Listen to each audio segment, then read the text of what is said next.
2021 সালে বাঁকুড়া শালতোরা বিধানসভায় বিজেপি প্রার্থী ছিলেন চন্দনা বাউরি, ছিনিয়ে নিয়েছিলেন জয়। এরপর 2026-এও তাকে ফের টিকিট দেওয়ায় দলের একাংশের অসন্তোষ। তবে আসন্ন নির্বাচনে প্রার্থী বদলের দাবি নিয়ে এলাকায় বিজেপির প্রতিবাদ মিছিলের পর এবার নতুন করে পোস্টার পড়ায় তুঙ্গে তরজা। এলাকা জুড়ে ছড়িয়ে পড়া পোস্টারগুলিতে চন্দনা বাউরির বিরুদ্ধে ভুরি ভুরি অভিযোগ, এলাকার উন্নয়নে তার উদাসীনতার খতিয়ান। কিন্তু শালতোরা বাজার ছাড়াও লাগাপাড়া, দুর্লাভপুর, গঙ্গাজল ঘাটি সহ একাধিক এলাকায় কে বা কারা দিল এই পোস্টার। বিতর্কিত পোস্টারের দায় নিতে নারাজ বিজেপি। তাদের দাবি, এই পোস্টার তৃণমূলের ষড়যন্ত্র।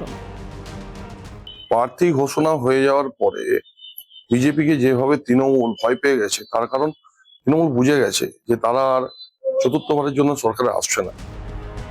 যদিও বিজেপির অভিযোগকে খুব একটা আমল দিলেন না গঙ্গাজল ঘাটি ব্লক তৃণমূল কংগ্রেসের সভাপতি জিতেন গড়াই।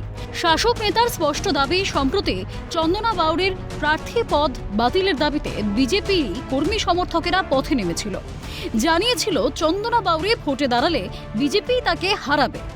এবার সেই প্রার্থীর বিরোধিতার যে পোস্টার পড়ল তা সম্পূর্ণ বিজেপির গোষ্ঠীদ্বন্দ্বের বহিঃপ্রকাশ। এটা হচ্ছে বিজেপির নিজেদের গোষ্ঠীদ্বন্দ্ব। আমি তাদেরকে ধন্যবাদ জানাবো যারা চন্দনা বাউরির বিরুদ্ধে, চন্দনা বাউরি দূর হাঁটো, চন্দনা বাউরিকে ভোট দেবেন না, এই সমস্ত পোস্টার করছে, তারা সত্যি কাজটাই করছে। এটা বিজেপি তাদের গোষ্ঠীদ্বন্দ্ব, এখানে তৃণমূল কংগ্রেসের কোনো সম্পর্ক নেই।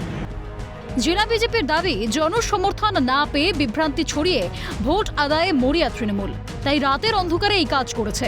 অভিযোগ উড়িয়ে তৃণমূলের পাল্টা দাবি, এই ঘটনা বিজেপির অন্দরে কর্মী সমর্থকদের অসন্তোষ।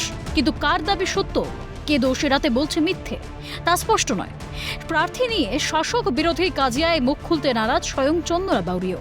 কিন্তু ভোটের মুখে বিজেপির এই প্রার্থী নিয়ে আমরা ওরার রাজনৈতিক চর্চা শেষ হবে তো?